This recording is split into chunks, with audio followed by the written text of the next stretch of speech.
Oasis, c'est un bureau d'études environnementales qui a 60 salariés répartis sur 3 sites en France, donc Aubagne, Paris et Strasbourg.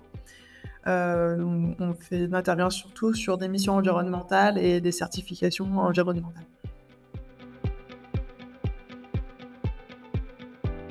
Oui, les maîtres d'ouvrage sont de plus en plus sensibles aux questions de désimperméabilisation et de renaturation des sols. Et dans les programmes, je vois de plus en plus des exigences liées à la gestion des eaux pluviales et aussi à la désimperméabilisation, donc que ce soit par des calculs d'indicateurs comme des coefficients d'imperméabilisation, des coefficients de biotope ou de l'albédo, donc tout ce qui est un peu lié aussi au rafraîchissement urbain. Je travaille aussi sur des groupes scolaires et des collèges.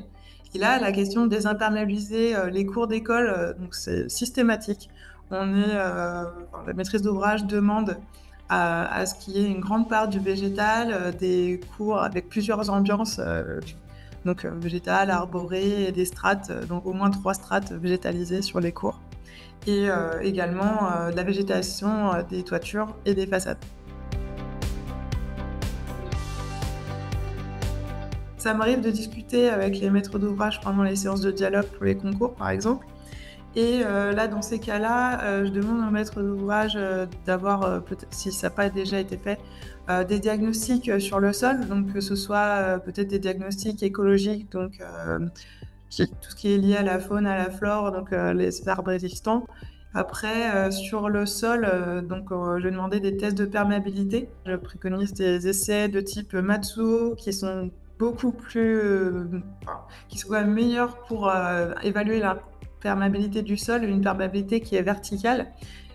Et ça, c'est beaucoup mieux que des essais de type Lefranc ou Nasberg qui vont calculer une perméabilité horizontale, donc qui est vraiment pas adapté à des ouvrages d'infiltration comme les noues ou des jardins de pluie. Pour les équipes de maîtrise d'œuvre, donc sur tout ce qui est conception, je vais guider l'architecte et le paysagiste vers des solutions donc de gestion de l'eau à ciel ouvert, gestion à la source, aussi des gestions de l'eau gravitaire, donc qui permettent de vraiment s'affranchir de systèmes comme des pompes qui peuvent tomber en panne et donc mettre en péril la pérennité des systèmes. Quand on arrive sur le sol, donc en fonction de la perméabilité du sol, on va pouvoir infiltrer, donc que ce soit les plus courantes ou les pluies les plus exceptionnelles. Le but du jeu, c'est vraiment de recréer un cycle de l'eau à la parcelle, le plus souvent le plus paysager et multifonctionnel aussi, parce que on essaye d'avoir des usages aussi dans ces espaces quand il ne pleut pas.